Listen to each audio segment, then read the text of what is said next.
Friends, मैं धर्मराज पुरोहित DSR classes से आज जो मैं वीडियो लेकर आया हूँ, जो कि बहुत ही महत्वपूर्ण एग्जाम के आधार पर देखा जाए तो काफ़ी क्वेश्चन इसके बारे में पूछे भी जाते हैं।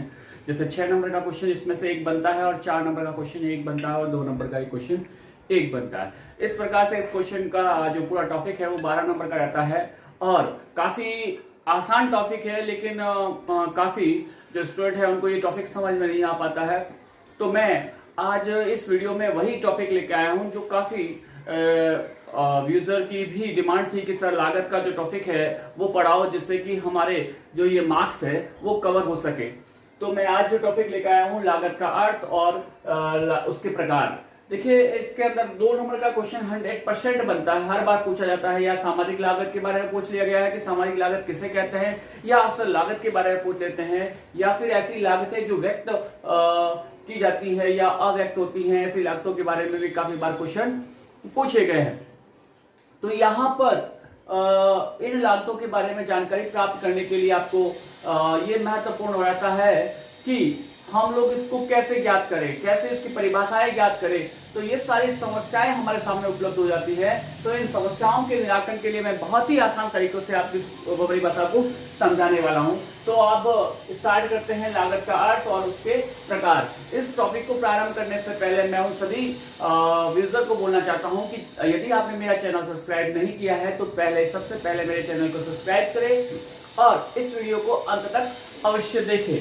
तो पहला अर्थ आता है लागत का अर्थ। देखिए, यहाँ अर्थ जानना है तो लागत क्या होती है, लागत की गणना कैसे की जाती है। तो यहाँ मैंने जो परिभाषा लिखी है, यहाँ एक पॉइंट छोड़ गया हूं कि एक निश्चित समय अवधि के अंतर्गत या एक वर्ष के अंतर्गत एक उत्पादक के द्वारा किसी वस्तु के उत्पादन पर किए जाने वाले साधनों का पर व्यय, यानी कोई भी वस्तु आप उत्पादित करते हैं और उस पर जो जो साधनों पर व्यय कर रहे हैं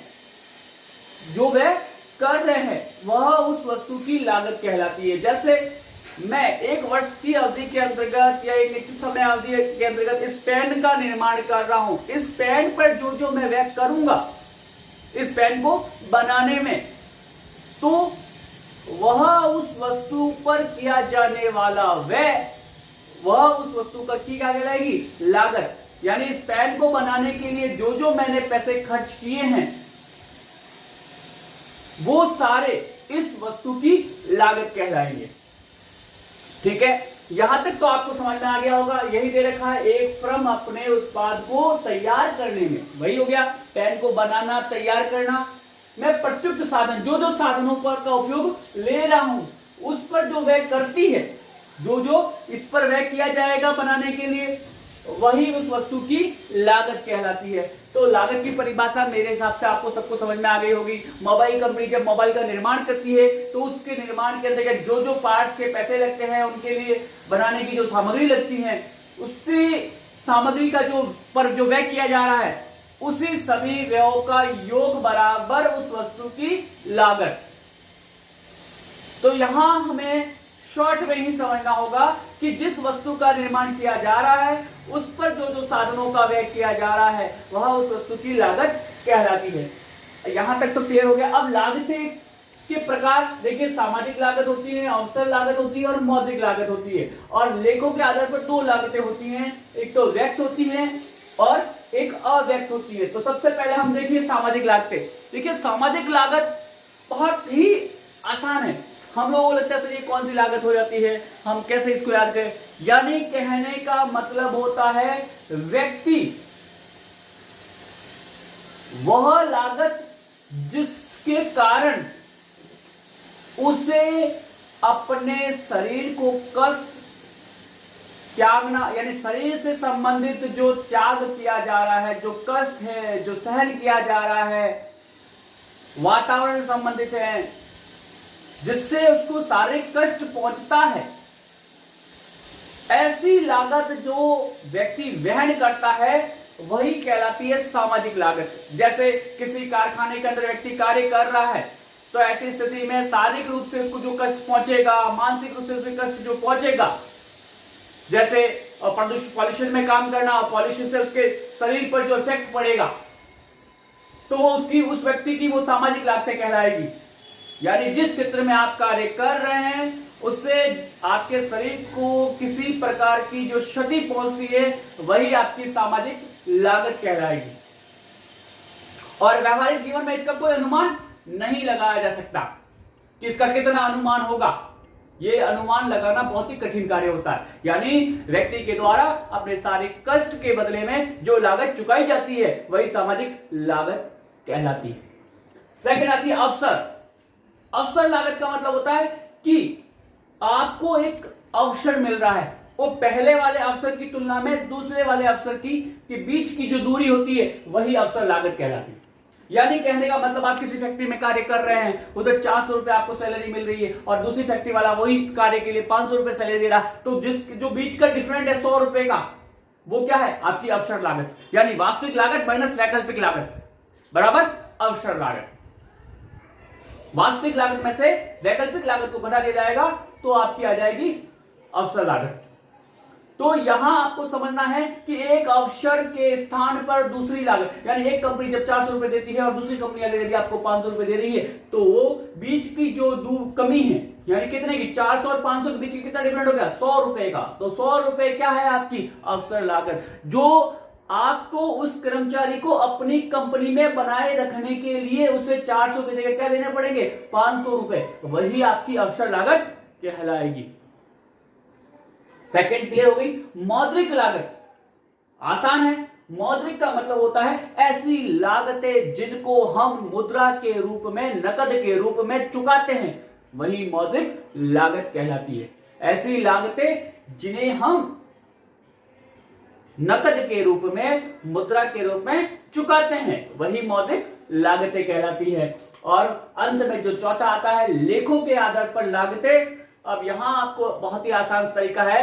दो तरह की लागतें होती हैं, व्यक्त लागतें और अव्यक्त लागतें। देखिए, व्यक्त लागतें वह लागतें कहलाती है जिनको हिसाब किताब में लिखा जा सकता है। जैसे मजदूर की मजदूरी चुकाना, फर्म के कच्चे माल को खरीदना, इस प्रकार के जो व्यवहार किए जाते हैं वो व्यक्त किए जा सकते हैं और ऐसी लागतों को व्यवहार में, हिसाब किताब में लिखा जाता है। लेकिन कुछ लागतें ऐसी होती है जिनको हम लोग व्यवहार में नहीं लिख सकते हैं। ऐसी लागतें जिन्हें हम हिसाब के रूप में व्यक्त नहीं कर सकते, जैसे एक व्यक्ति के द्वारा, स्वामी के द्वारा उस व्यावसायिक फर्म में कार्य करना, या फिर उसकी गाड़ी, उसका फर्नीचर उपयोग में लेना। तो ऐसी लागतों का यदि देखा जाए तो उसे हम लोग हिसाब में व्यक्त नहीं कर सकते हैं। तो इस प्रकार की लागतों को लेखों में नहीं लिखा जाता है, अतः वह क्या कहलाएगी? अव्यक्त लागतें। तो वापस एक बार मैं आपको समझा दूं, यानी लागत का अर्थ क्या होता है? लागत का अर्थ होता है एक निश्चित समय के अंतर्गत उत्पादक के द्वारा किसी वस्तु पर किया जाने वाला व्यय, उसके निर्माण पर किया जाने वाला व्यय बराबर उसकी लागत कहलाएगी। और लागत के प्रकार सामाजिक, यानी व्यक्ति अपने कष्ट और त्याग के लिए जो लागत चुकाता है वही आपकी सामाजिक लागत कहलाएगी। अवसर लागत यानी प्रथम अवसर के तुलना में दूसरे अवसर पर मिलने वाले आय के मध्य की जो स्पेस होता है, मध्य की जो दूरी होती है या मध्य का जो अंतर है, वही अवसर लागत कहलाती है। यानी कहने का मतलब है कि वास्तविक की माइनस वैकल्पिक बराबर अवसर लागत। यानी प्रथम 400 मिल रहे हैं और सेकंड वाले में 500 मिल रहा है, तो उसके बीच का जो 100 रुपए का डिफरेंट है वही क्या है? अवसर लागत। और मौद्रिक लागतें वह लागतें कहलाती है जिनको मुद्रा के रूप में व्यक्त करते हैं और उसके साथ साथ जिनको नकद के रूप में चुकाते हैं, वह मौद्रिक लागतें कहलाती है। और लेखों के आधार पर देखा जाए तो दो व्यक्त जिनको हिसाब किताब में व्यक्त कर सकते हैं, जैसे कच्चे माल को खरीदना, मजदूरों को मजदूरी देना, से संबंधित लागतें बराबर व्यक्त लागतें, क्योंकि इनको हिसाबों में व्यक्त कर सकते हैं। और आती है सेकंड जो आ रही है वो अव्यक्त लागतें, यानी ऐसी लागतें जिनको हम हिसाब में व्यक्त नहीं कर सकते हैं, जैसे स्वामी के द्वारा कार्य करना, श्रम करना, परिश्रम करना, उसके साथ साथ स्वयं की गाड़ी का उपयोग करना, फर्नीचर का उपयोग करना, इस प्रकार की जो लागतें होती हैं अव्यक्त लागतें होती है, क्योंकि उनका हिसाब किताब में लेखा नहीं किया जा सकता। तो इसी कारण इसको अव्यक्त लागतें कहती हैं। अब ये सारी लागतें, लागतों का अर्थ आपको समझ में आ गया होगा। जिन्हें समझ में आया है वह मेरे वीडियो को लाइक और शेयर करना ना भूले, और इस वीडियो से संबंधित अगर भी आपको कोई सी प्रकार की कोई समस्या हो तो कमेंट्स बॉक्स में कमेंट्स करना ना भूले।